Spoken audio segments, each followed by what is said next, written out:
On tonight's episode of Ringside, our guest needs no introduction, but you have to give one anyway.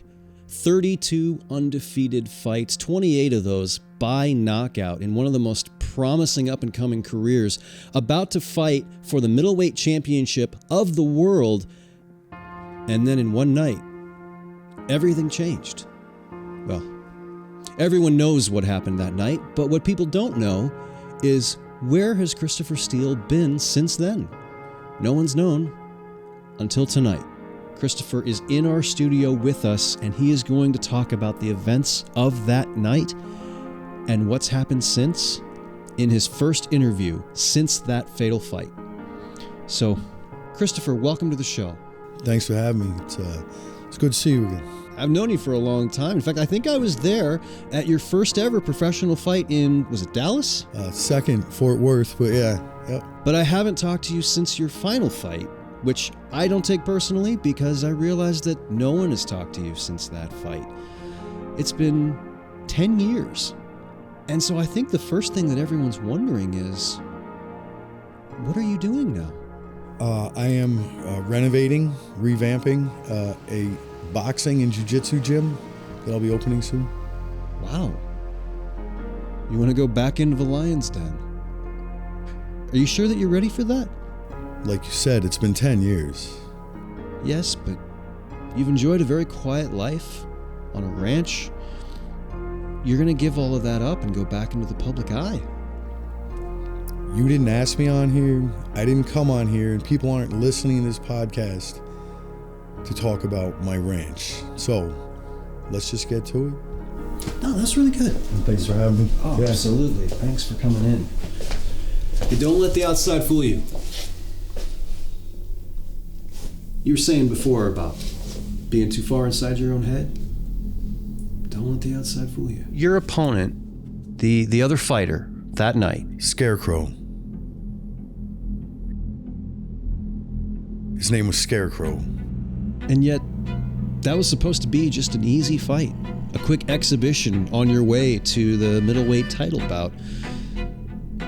Can you talk about what happened?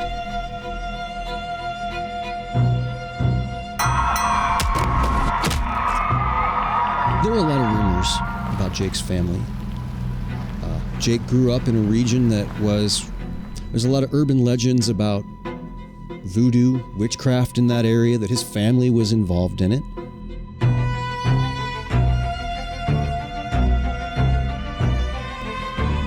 Did that factor into this in any way?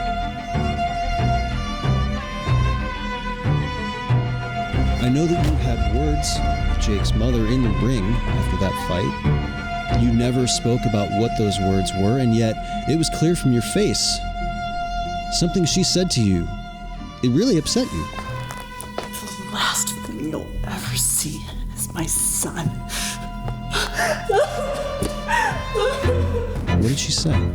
I'm not going into what his mother said. That's not my place. So you've lived in seclusion out of a fear of threats from that area. So why is it that 10 years later you feel comfortable coming back out into the public eye again? Do you feel that the danger is past? I do. It's been 3 years, 2 weeks, and a day since I've gotten a piece of mail or anything left on my steps or a call at 2 a.m. And overall, it's been 10 years since this happened. And I owe it to myself to get back to my life.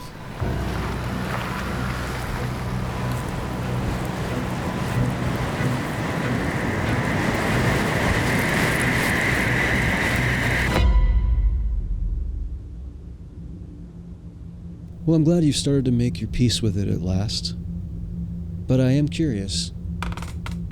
What would you say to Jake's family?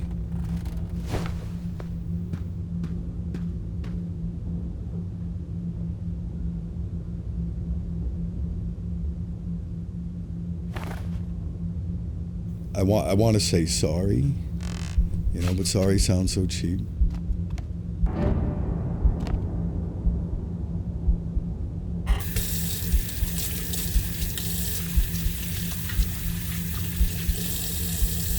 I would let them know that they're not the only ones that have had a miserable, horrible 10 years.